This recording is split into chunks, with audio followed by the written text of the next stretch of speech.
Good evening. I'm Council President Doug Cox, and I'll be stepping in for Mayor Siha until she gets here.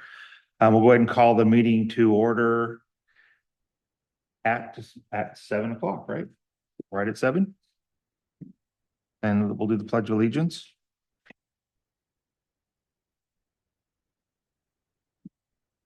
I pledge allegiance to the flag of the United States of America and to the republic for which it stands, one nation, under God, indivisible, with liberty and justice for all.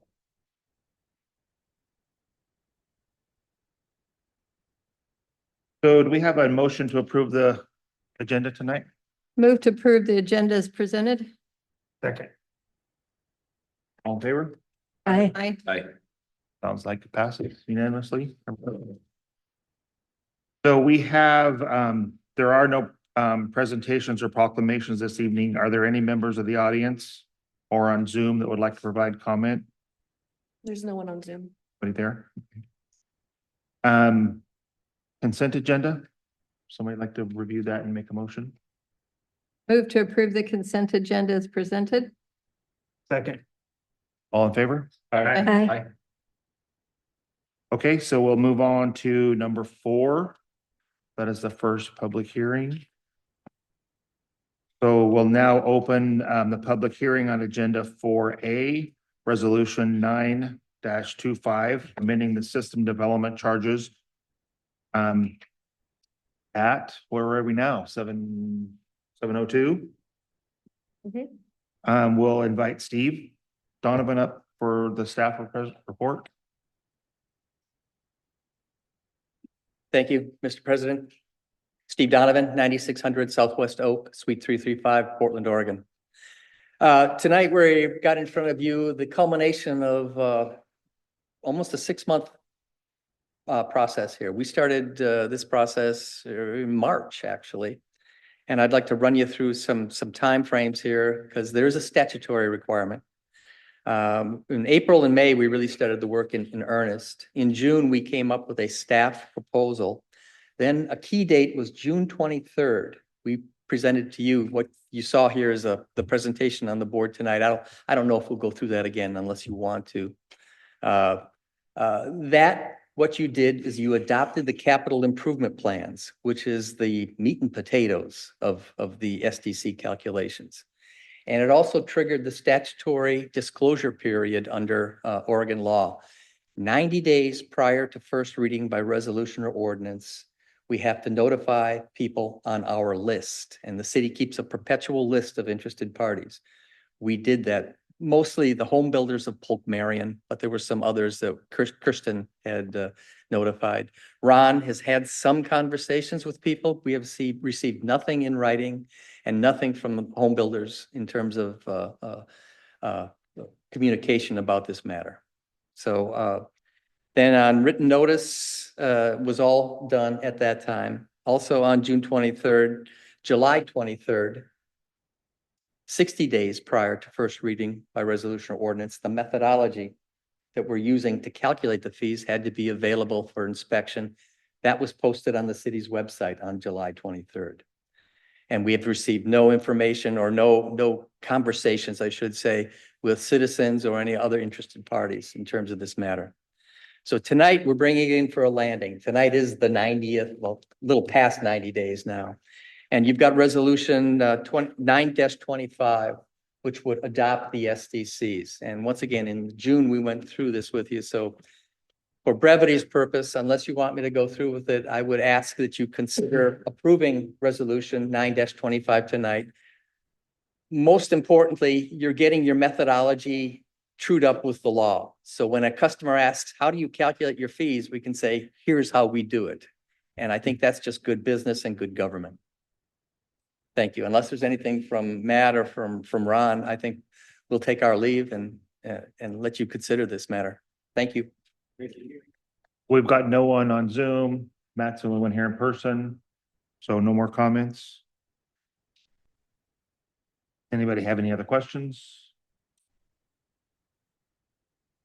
Any council discussion? Okay. So we can now close the public hearing. on resolution 9-25 at 7:05.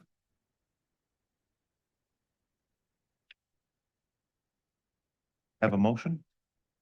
I move to approve resolution 9-25, amending the city of Aumsville's system development charges for water, wastewater, stormwater, transportation, and parks as presented by staff.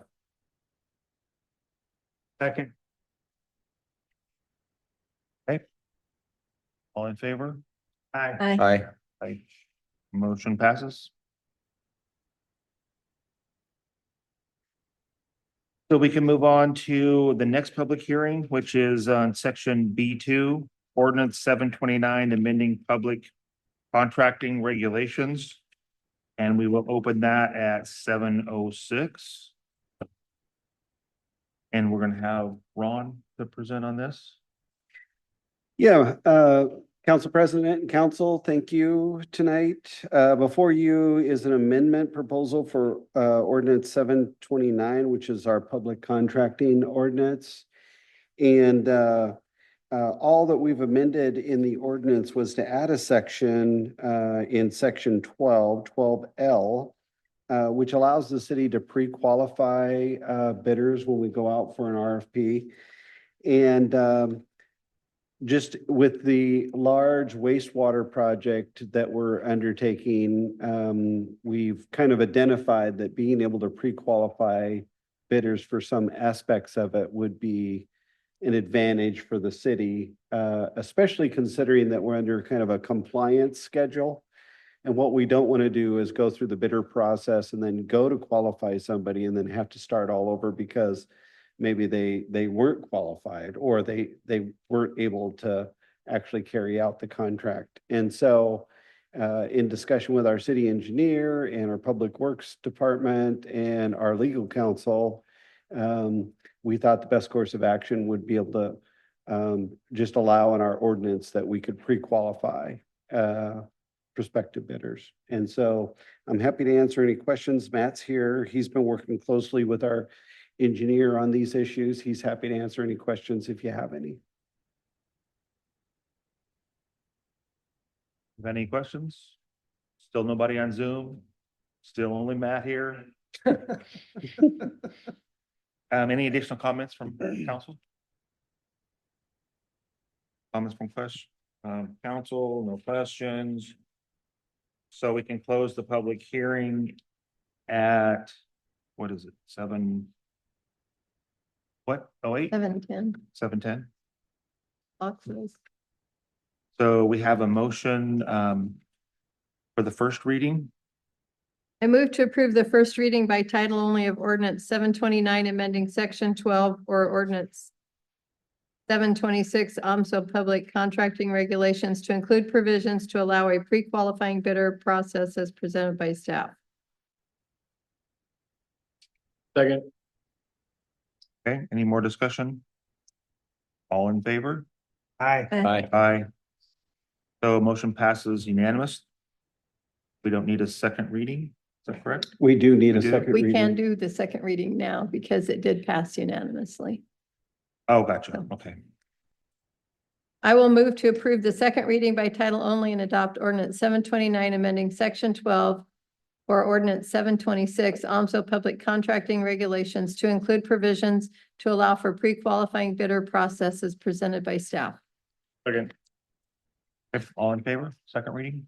Aye. Aye. Okay, motion passes. Ordinance 729. So anything on that, moving on, we don't have any old business. We don't have any new business.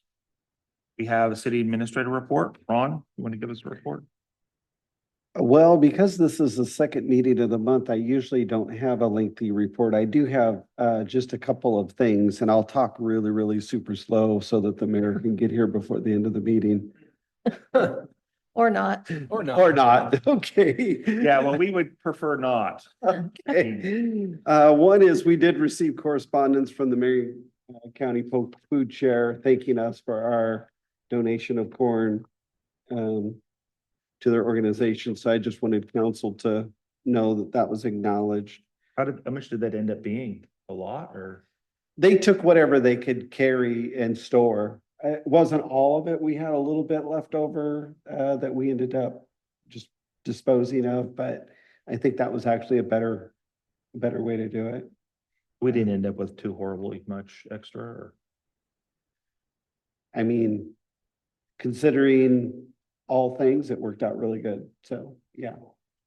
And then I just wanted to let council know, we did receive a SPIRA grant, which is through the Oregon Emergency Management Division for 108,000 kilowatt or 108 kilowatt emergency generator. And so that purchase of that equipment is in our hazard mitigation plan, our joint hazard mitigation plan. It's one of the items that we're working for or toward mitigating. And the way that grant works is the equipment is it's pre-identified. And so you end up applying for equipment that's on their list.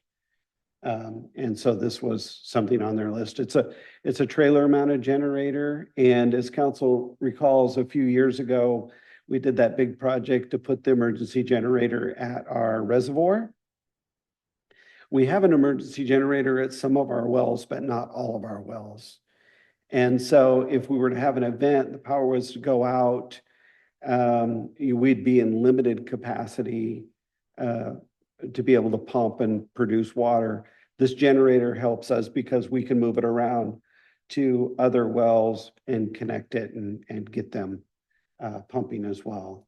And it's on a trailer. So once we get it, I think there'll be a project probably that'll come forward to set the wells up so we can use the generator. Right now, it might be a little antiquated, right?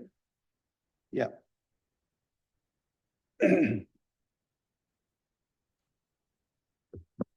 Matt Etzel, Assistant Public Works Director. So like Ron said, it's a trailer mounted. We sized it so that it would work with our church well and our Boone 2 well. Those are our highest producing wells for the city. And those are the two that we don't have generators for. So we'll be able to rotate it around. Sometimes we lose power on the east side of town and sometimes we lose power on the west side of town.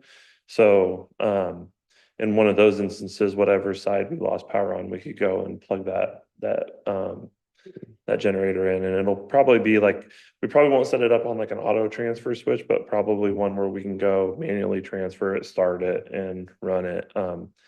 Like Ron said, the equipment, they gave us a brochure and said, apply for something. And this was like one of our high priority items on our hazard mitigation list. And so that's the one that we chose. And the only thing is if there is an emergency someplace in Oregon and someone calls and asks us for it, if we're not using it, we have to give it and let someone use it and then, maintain it, keep it ready to go in case there is an emergency someplace else in the state. But yeah, and the value is between $150,000 and $200,000. So it's a fairly hefty grant. Yeah. And we'll have contracts prepared. Oregon Emergency Management will prepare those contracts and send them to us and they'll come before council. But we just wanted to give you the notice that we did receive the grant. So we don't have to do anything to the pumps to make them work on the generator? I think it's just a matter of the way that we have the wire. yeah, we'll probably just hire an electrician. It'll probably be just a minor electrical repair, but we'll put it in a box and it comes with a cable. So you basically plug it in and then transfer the power to the generator and should be pretty simple remedy to get it running on the generator. Thanks, good work. Yeah, that's awesome. Started up every now and then. Remember fall conference last year, power went out and they couldn't get their generator started because they hadn't touched it in 5 years. Yeah, it'll be on like an automatic. It'll come It on. comes with the program in it. Yeah, it'll exercise. Like all of our generators now exercise once a Oh, week. that's a good idea. So, Yeah, we do maintenance on all the generators regularly and keep them up and running. Yeah. Yeah, if they need it, they won't start if you don't. Yep. And so again, good news there. And then one final thing, I am planning my yearly vacation for the end of February, first 2 weeks in March. And I do need council's approval to be able to take that vacation. I may or may not be able to Zoom in for the meeting, just depends on what's going on and um, what's on the agenda. I may or may not, I may just say, let Kirsty do it. We need to vote on that, or do we just need to all? Everybody knows to know. Yeah, I mean, No. I kind of need consensus, but if you could acknowledge, yeah. Yeah, and is there anybody opposed? Just Angie? Okay, Okay, so we're all good with that. Have fun. Take care of yourself. that's all I got. Cool. So is there anything for the good of the order? Anybody have anything? And we have correspondence. There was someone, Angie's. For that, do I need to look at that? Is that what counts here? Do we have any other correspondence? It's personal mail. Oh, okay, all right, I didn't even look at it. That's just been, yeah. So we have no correspondence and there's no executive session for tonight? Okay, anybody have anything else? Okay, well, then we will adjourn the meeting at 7